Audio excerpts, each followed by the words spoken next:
Hello friends, Basir Ahmad village style food recipe চ্যানেলের তরফ থেকে আপনাদের সকলকে অনেক অনেক শুভেচ্ছা ও অভিনন্দন। পৌষ মাস শেষ হতে চলেছে আর গ্রামগঞ্জে পিঠের উৎসব চালু হয়ে গেছে। আমি আপনাদেরকে গ্রাম্য পদ্ধতিতে পুলি পিঠে, ভাপা পিঠে দেখাতে চলেছি। তো কি কি উপকরণ নিয়েছি সেগুলোও দেখাবো। পাটালি গুড় নিয়েছি, দেখেছেন আপনারা, আর চালের আটা নিয়েছি, একটা নারকোল আছে। তো আমি গ্যাসের ওভেনের ওপর পানি চাপিয়ে দিয়েছি, পানিটা ফুটতে চালু হয়ে গেছে। ওর মধ্যে আমি 1.5 চামচ পরিমাণ নুন দিয়ে দিলাম। এই পানির মধ্যে আমরা আটাটাকে ভালো করে মেখে নেব।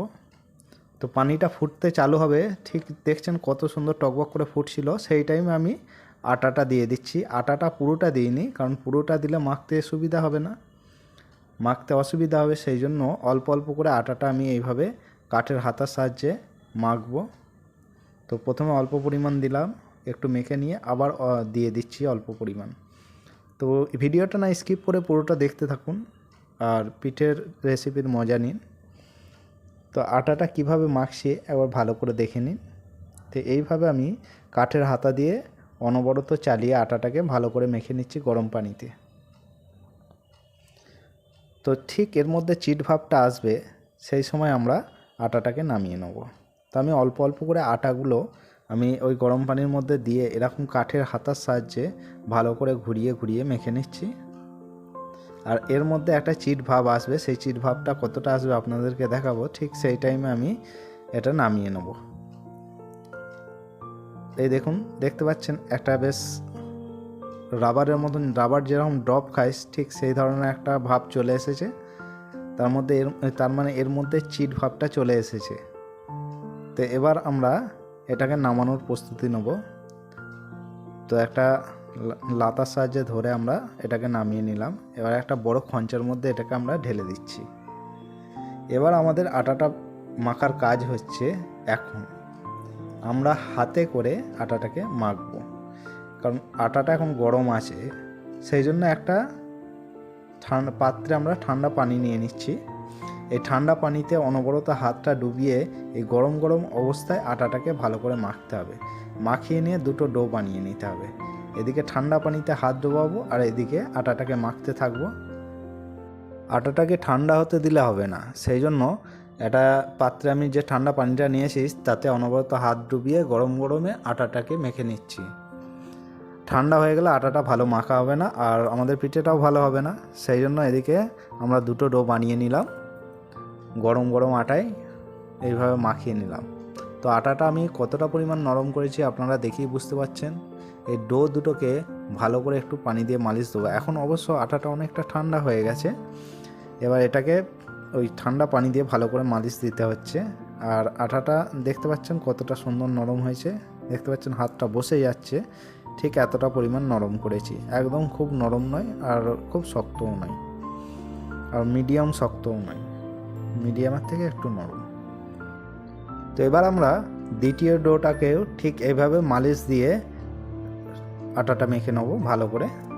তো দ্বিতীয় ডোটাও এইভাবে ঠান্ডা পানিতে হাত ডুবিয়ে আস্তে আস্তে মালিশ দিয়ে আটাটাকে সেম পরিমাণ আমরা মেখে নেব।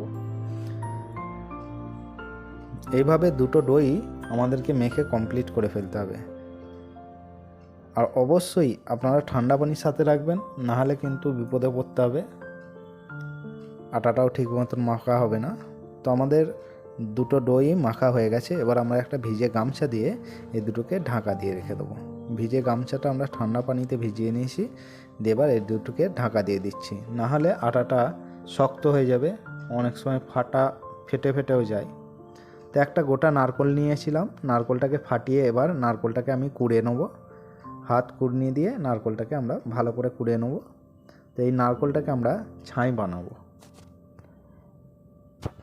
নারকোলটা আমরা কুড়ে নিলাম। তো আমাদের পুরো নারকোলটা কুড়া হয়ে গেছে। এবার আমরা গ্যাসের ওভেনের উপর কড়াই চাপিয়ে দিয়েছি, কড়াইয়ের মধ্যে নারকোলটা পুরোটা দিয়ে দিচ্ছি। আমরা পুরো নারকোলটা আমরা দিয়ে এটাকে ছাই বানিয়ে নিয়েছি, দেখতে পাচ্ছেন। এবার আমরা পিঠে বানানো চালু করব। তো যে ডোটা বানিয়েছিলাম তার থেকে আমরা ছোট ছোট লেচি গুটি বার করে নিচ্ছি। এভাবে ছোট ছোট করে গুটি আমরা বার করে নিলাম। এবার এগুলোকে হাতে করে গোল গোল করে পাকিয়ে নেব ভালো করে, খুব ভালো করে গোল গোল করে পাকিয়ে নেব। কীভাবে পিঠেটা বানাচ্ছি আপনারা একটু দেখে নিন। এভাবে আমি প্রথমে গোল গোল করে নিচ্ছি গুটিগুলোকে, খুব সুন্দরভাবে গোল করে নিতে হবে। প্রত্যেকটা গুটি আমি এইভাবে গোল করে নিয়েছি। তো এবার আমি মাঝখান থেকে, গুটির মাঝখান থেকে দুটো আঙুলে করে এইভাবে আস্তে আস্তে চাপ দিয়ে এটাকে একটা বাটির মতো বা কৌটোর মতো, কটরির মতন করে নিলাম। দিয়ে এবার ওই মাঝখানে আমি ছাইটা দিয়ে দিলাম, নারকেলের ছাই। এর মধ্যে সন্দেশ দিলেও হবে, আবার অনেকে তো মাংসও দিয়ে দেয়। তো আমরা নারকেলের ছাই দিয়ে দিয়েছি। দিয়ে এবার দু সাইড দিয়ে আস্তে আস্তে আস্তে আস্তে এরকম টিপে মুড়ে নিলাম। তো এইভাবে আমরা পিঠেটা রেডি করে নিলাম। এটাকে গোঁজা পিঠেও বলে, আবার পুলি পিঠে, আবার ভাপা পিঠেও বলে। তো আর একটা দেখাচ্ছি, দেখতে পাচ্ছেন ঠিক মাঝখান থেকে আমরা দুটো আঙুলে করে আস্তে আস্তে চাপ দিয়ে এইভাবে কটরিটা বানিয়ে নিচ্ছি। গোল করে কটরিটা বানিয়ে নিয়ে ও মাঝখানে ছাইটা দিয়ে দিলাম নারকেলে। দিয়ে এবার ডিজাইন করেও, বিভিন্ন রকমের ডিজাইনও করা যায়। তো আমরা এটা সিঙ্গাড়ার ডিজাইন করে ফেললাম। একটা নৌকা ডিজাইন হলো, একটা সিঙ্গাড়ার ডিজাইন হলো। তো এইভাবে বিভিন্ন রকমের ডিজাইন করেও করা যায়। আবার যে মোমোর মতন প্যাকিংও করা যায়, মোমো যেভাবে প্যাকিং করা হয় সেরকমও হয়। তো আরও একটা বানিয়ে দেখাচ্ছি আপনাদেরকে। আমি এইভাবে সমস্ত পিঠেগুলো বানিয়ে নেব। এর মধ্যে ছাই দিয়ে দিলাম। এবার এটাকে আস্তে আস্তে এক সাইড থেকে এইভাবে টিপে দিলাম, দু সাইড থেকে এবার মুড়ে দেবো হাতে করে আস্তে আস্তে। এতে কোনো তেল লাগাতে হবে না, হাতে করে এইভাবে মুড়ে দিলেই হবে। আর এইভাবে একটু পাকিয়ে পাকিয়ে দিলে পিঠেটা সিদ্ধ করার সময় খোলার সম্ভাবনা থাকে না, সেই জন্য একটু পাকিয়ে পাকিয়ে দিলাম। পুরো একদম পপের মতন হয়ে গেল, দেখতে পাচ্ছেন। আবার একটা গুটি নিয়ে নিলাম। এবার গুটিটাকে আমি আটার মধ্যে ভালো করে একটু ডুবিয়ে নিলাম। দিয়ে এবার মাঝখান দিয়ে চাপ দিয়ে আস্তে আস্তে আস্তে আস্তে এটাকে কটরির মতন বানিয়ে নিচ্ছি। দিয়ে আবার এর মধ্যে আমি নারকেলের ছাই দিয়ে দেবো। দিয়ে এবার এটাকে আমি দু সাইড দিয়ে এইভাবে চেপে একটা ডিজাইনের পিঠে বানিয়ে নেব। দেখতে পাচ্ছেন কত সুন্দর হচ্ছে। ঠিক এইভাবে পাখির ঠোঁটের মতন ডগটাকে একটু টিপে দিলাম, এবং ওটাকে ঘুরিয়ে দেখলে মনে হবে যেন পাখি।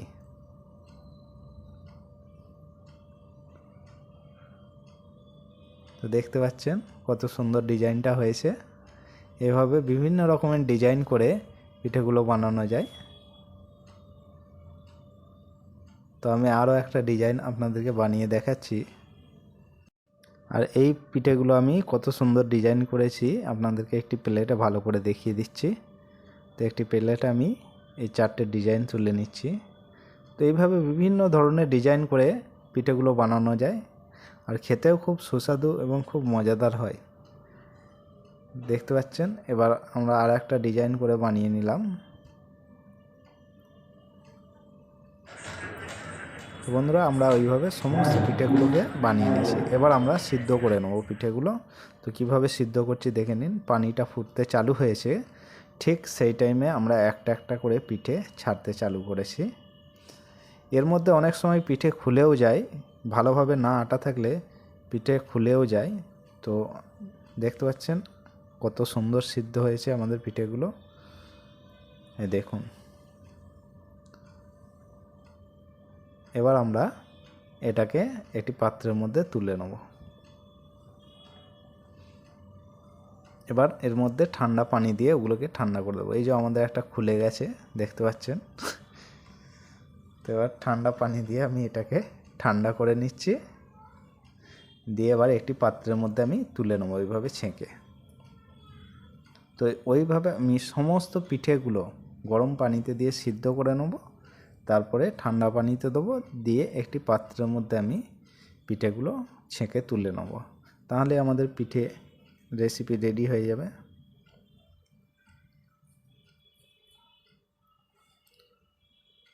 আর এদিকে এই পিঠেগুলো আমি ভেজে নেব।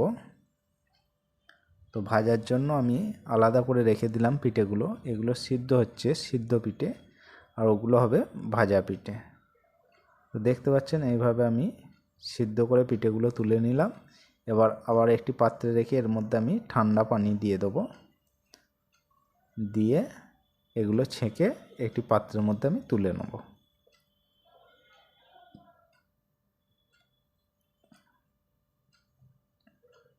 বন্ধুরা, আমাদের এই রেসিপিটি যদি আপনাদের ভালো লেগে থাকে অবশ্যই লাইক, কমেন্ট এবং শেয়ার করবেন, আর বেল আইকনটি দাবাতে ভুলবেন না, নাহলে রেসিপির নোটিফিকেশানটা ঠিক টাইমে আপনাদের কাছে পৌঁছাবে না। সেই জন্য অবশ্যই বেল আইকনটি দাবিয়ে দেবেন।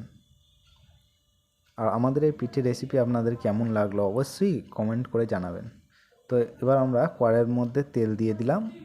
তো আমরা যে পিঠেগুলো আলাদা করে রেখেছিলাম ভাজার জন্য, সেগুলো আমরা এই কড়াইয়ের মধ্যে ভেজে নেব। তো ভাজার জন্য আমি তেল দিয়ে দিয়েছি। এবার তেলের মধ্যে সামান্য পরিমাণ আমি হলুদ দিয়ে দিয়েছি, দিয়ে এবার খুন্তি দিয়ে ভালো করে একটু নেড়ে চেড়ে নিলাম। এবার আমরা পিঠেগুলো এর মধ্যে দিয়ে দেবো, দিয়ে আমরা খুন্তি দিয়ে নেড়ে চেড়ে ভালো করে পিঠেগুলো ভেজে নেব। তাহলে আমাদের এটা ভাজা পিঠে হয়ে যাবে। ওটা সিদ্ধ করা হয়েছে সিদ্ধ পিঠে, আর এটা ভাজা হচ্ছে, ওই জন্য ভাজা পিঠে। তো বন্ধুরা, বিভিন্ন রকমের নাম হয় পিঠের। তো আমাদের এই ভাজা পিঠে রেসিপি আপনারা অবশ্যই অবশ্যই শেয়ার করবেন।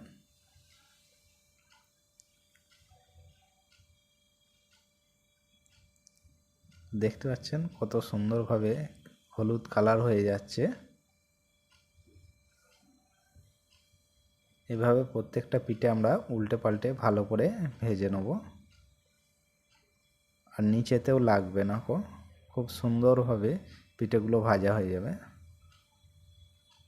তো আমরা একটা একটা করে সমস্ত পিঠেগুলো উল্টে নিলাম।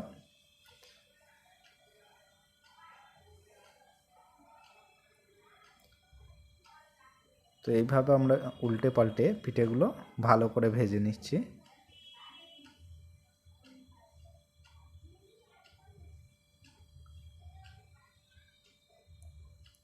বাকি পিঠেগুলো আমি ভেজে নিলাম। তো বন্ধুরা, দেখতে পাচ্ছেন কত সুন্দর হয়েছে আমাদের পিঠে, খেতেও খুব সুস্বাদু এবং খুব মজাদার, সাথে খেজুরের গুড় নিয়ে নিয়েছি। তো বন্ধুরা, দেখতে পাচ্ছেন আমাদের পিঠের রেসিপি কমপ্লিট হয়ে গেছে। তো আজ এ পর্যন্তই, আবার দেখা হবে নেক্সট ভিডিওতে।